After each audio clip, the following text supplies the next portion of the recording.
नागपुरात all India trade union काँग्रेसनं आंदोलन केलं। विविध प्रलंबित मागण्यांसाठी आक्रमक झालेले पाहायला मिळाले। काँग्रेसचे कार्यकर्ते ते संविधान चौक इथे जेलभरो आंदोलन झालं। केंद्रानं लागू केलेले 4 लेबर कोड हे रद्द करावेत अशी मागणी यामध्ये करण्यात आली।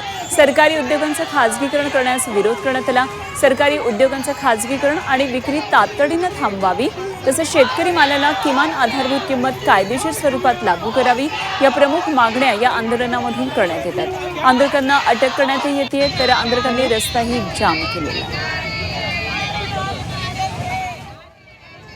बरोबर आहे की गेले कित्येक वर्ष या देशाचे असंघटित कामगार शासनाला आपल्या मागण्यांसाठी संवैधानिक मार्गाने सांगत आहेत की आम्ही या देशाचे असे कामगार आहोत की जे देशाचं भविष्य घडवतो। तेव्हा यासोबत संघटित किंवा असंघटित क्षेत्रातील कामगारांसाठी मोदी साहेबांनी जे 4 लेबर कोड आणलेले आहेत ते कामगार हिताचे नाही। यांना गेली 4 वर्ष आम्ही संवैधानिक मार्गाने सांगतो आणि आता हे ठरवलं या देशाच्या कामगारांनी आणि शेतकऱ्यांनी की आता सरकारला गेलं पाहिजे आणि या देशामध्ये बदलाव जरुरी झालेला आहे।